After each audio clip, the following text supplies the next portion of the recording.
Assalamu alaikum wa rahmatullah, masu kallon mu da sauraron mu ta wannan tasha ta Africa TV. Ne muna sallama ta musulunci. Assalamu alaikum wa rahmatullahi ta'ala wa barakatuh. A yau insha Allah za mu tattauna game da wani ciwo ne na yara wanda yake mai matukar illa da matsala a rayuwarsu wanda muke kira da suna cerebral palsy, ma'ana kamar za ka iya cewa a Hausa ko shanyewa kwakwalwa ko kuma daƙilewa kwakwalwa. Shi wannan ciwo ne da yake da illa matuƙa kwarai da gaske. Yana cikin ciwon da yake haifan ma da yara nakasa a rayuwarsu. Kusan shi ne ma za ka iya cewa kan gaba wajen kawo ma yara nakasuwa a rayuwarsu. Yana haifan musu da damuwa kwarai da gaske ta yadda za su kasa cimma burinsu na kasancewa 'yan adam. Ya hana su shiga cikin al'umma su cakuɗa da al'umma. Ya hana su aiwatar da duk wani abu da za su amfani kansu. Ya hana su ko da addinance cimma burinsu na kasancewa bayi yadda za su bautata ma Allah. Shi wannan ciwo yana da kamar abin da za mu ce a turanci misconceptions da yawa, ma'ana kamar tatsuniyoyi da yawa. Da yawan iyaye suna ɗauka ciwo ne da aljanu suke haifan da shi, wanda kuma ba haka ba ne. Ciwo ne da yake shafa kwakwalwa, yake lahanta ta, yake kawo mata illa. Wasu kuma suna gani a ciwo ne da maybe yake zuwa saboda asiri ko wasu dalilai daban wanda mutum za ka ga ya sa, wanda yakan taimakawa ka ga iyaye sun kasa kawo 'ya'yansu asibiti da wuri. Don haka yana da kyau a ce an yi magana, iyaye sun san menene shi wannan ciwo kuma ya yake haifar da shi. Abin da ake kira da shi ciwon cerebral palsy ko shanyewar kwakwalwa, kamar yadda ƙungiyar duniya wacce take kula da shi wannan ciwo ta fassara shi da cewa ciwo ne da yake lahanta kwakwalwa na dindindin. Ma'ana duk lokacin da yaro ya samu wannan ciwo babu maganar a yi magana ko za a samu waraka. A'a, sai dai akan sami taimako na likitoci da ƙwararru ta yadda yaro zai cimma dukkan wani burin shi na rayuwa. Amma yana da kyau iyaye su sani cewa ciwo ne da ke lahanta kwakwalwa na dindindin, wanda yake haifar da matsala ta rashin motsi. Yaro ya kasa motsi ko ya kasa aiki da dukkan wani gabansa. Yakan shafi dukkan wani bangare na kwakwalwa, ma'ana dukkan wani bangare na jikin mutum. Tunda kamar yadda muka sani, kwakwalwa ita ce take sarrafa komai a jikin ɗan adam.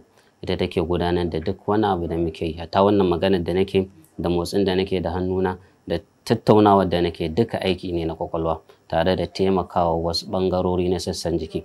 So duk lokacin da aka ce ita kwakwalwa ta samu lahani, ta samu illa, ta samu matsala, to duk ayyukan da ya kamata mutum ya yi, ayyuka na magana, ayyuka na tafiya, ayyuka na motsi da gabbai, da dukkan wani abu da ya kamata a ce mutum ya yi a kasancewarsa a matsayinsa na ɗan adam, to ba zai samu damar yin wannan aiki ba saboda kwakwalwar ta samu matsala.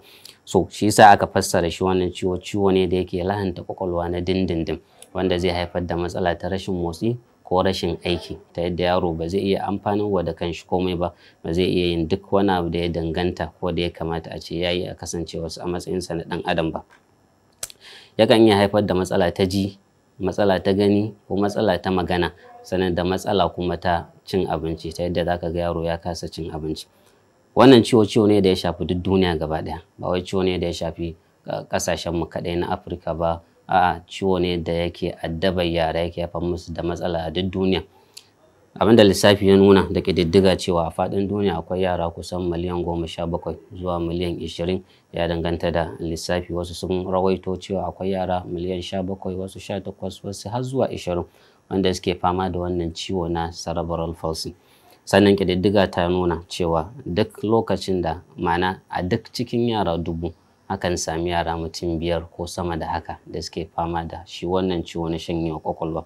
Wannan yake nuna illarsa da lahaninsa da matsalar shi na shi wannan ciwo. Akwai cututtuka ɗaruruwa, dubunne a faɗin duniya, amma a ce duk yara guda 5, duk yara guda 1000 za a sami yara guda 5 da za su iya samu ko za su iya kamuwa da wannan ciwo. Wannan matsala ce kwarai da gaske, wacce kuma take nuna lallai wannan ciwo ne da ya dama al'umma sosai da sosai. Misali, a ƙasar Amurka lissafi ya nuna cewa a duk shekara akan sami yara sama da 10,000 wanda ake haifa masu fama da wannan ciwo. Haka na ƙasashen turawa na Ingila akan sami yara a duk shekara kusan 2000 wayanda ake haifa da shi wannan ciwo na shanyewar kwakwalwa. Wannan ƙasashe ne da suka ci gaba wajen abin da ya shafi kimiyya ta lafiya, ƙasashe ne da suka ci gaba wajen abin da ya shafi kula da yara, ƙasashe ne da al'umma su suke da wayewa akan me ya kamata su yi game da yaransu, game da mata masu ciki da duk wani abu da ya kamata su kare kansu da dukkan cututtuka. Amma duk da haka suke fama da wannan adadi na cututtuka na wannan cuta da yake damun su a duk shekara. So idan kai tunani sai ka ga to yaya irin kasashen mu na Afirka tabbas tilas adadin wannan cuta ya fi yawa a kasashen mu na Afirka, sai dai babu wani takamaiman bincike ko wani statistic wani kididdiga da take nuna adadin yaran da suke fama da wannan cuta a Afirka. Sai dai a wannan ƙasa ta mu ta Najeriya akwai lissafi bincike da ya nuna cewa kusan duk yara guda 1000 akan sami yaro guda 3 zuwa 5 shi ma da suke fama da wannan ciwo na ƙididdiga.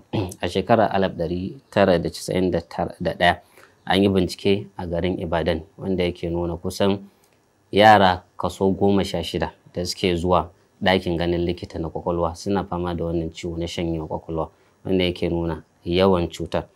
Haka na a garin Shagamu shi abin da bincike ya nuna cewa sama da yara kaso 50 cikin 100 na wayanda suke zuwa ganin likitan kwakwalwa suna fama da wannan ciwo na shanyewar kwakwalwa. Wannan yana nuna illa da yawa na shi wannan ciwo da ya kamata a ce mun haɗa hannu gaba ɗaya mu likitoci da al'umma da dukkan sauran masu ruwa da tsaki a ce an haɗa hannu da ƙarfi an zo an yaƙi wannan cuta da take addabar yara take damun su. A garin Kano lissafi ya nuna kusan yara sama da 42.4 wayanda suke zuwa ganin likitan kwakwalwa suna fama da wannan ciwo ne wanda ake ce da shi cerebral palsy. Kamar yadda na faɗa a baya, shi wannan ciwo na cerebral palsy ciwo ne da yake da matukar illa kwarai da gaske, ta yadda yaro tun yana karami zaga ba zai iya duk wani abu da ya kamata a ce yaro yayi ba. Yaro ba zai iya cin abinci ba, da yawan su zaka ga ko nono yaro baya iya sha, ba zai iya shan nono ba, yaro ba zai iya zama ba, ba zai iya tafiya ba, ba zai iya duk wani abu da ya kamata a ce yaro a matsayinsa na yaro yayi ko ya aikata ba. Sannan zaka ga yaro yana girma baya yi amfani da komai, jikinsa ya kankame, da yawa daga cikin yaron kuma zaka ga sun soma jijjiga ko sun sami wata matsalar da za ta haifar musu da wani ciwo, ba ma wai ciwon kwakwalwa ba, hatta ciwon zuciya ko ciwon sauran jiki ko zazzabi ko dukkan wasu matsaloli. Tunda kwakwalwa ta tabu to dukkan sauran sassan jiki yakan iya kamuwa kuma yakan iya tabuwa. Kuma yana da kyau kafin mu gama wannan shimfiɗa mu daɗa tunatar da iyaye su sani cewa shi wannan ciwo ne mai illa kwarai da gaske. Kuma yana da kyau iyaye su sanya a zuciyarsu cewa babu maganar a ce ga wani magani da za a ba wa yaro ya sha ya warke daga wannan ciwo. A ce yau ka kawo yaro yana da wannan ciwo na shanyewar kwakwalwa ko na cerebral palsy, a ce ga wani magani da za a baki ki sha yaron ki shikenan ya samu lafiya. Babu wannan magana. To shi sa yake da kyau a ce iyaye sun yi haƙuri, iyaye sun jure, sun jajirce wajen zuwa asibiti. Kada ki tsammani cewa yau ko gobe kin zo asibiti ko kwana 3 ko sati 1 ko wata 1 kin zo asibiti za a ba wa yaron ki magani ya samu lafiya ya koma yana harkokinsa kamar sauran yara. Wannan kusan abu ne gaskiya da ba zai yiwu ba. Amma bisa taimako na likitoci da agazawarsu da tallafawarsu da dukkan wani abu da ya kamata, yaron ki zai cimma burin da ya kamata ya cimma na rayuwarsa. Zai iya tafiya, da yawa za su iya magana, da yawa akan sa su a makaranta su je su kuma abin da ya kamata kamar yadda sauran yara suke aikatawa. So a takaice ciwon shanyewar kwakwalwa ciwo ne da yake lahanta kwakwalwa kuma yake mata illa, yake nakasa yara, yake hana su dukkan wasu abubuwa da ya kamata su cimma a matsayin su na yara na 'yan adam, kuma yakan hana su cuɗanya da sauran 'yan uwansu yara. Assalamu alaikum.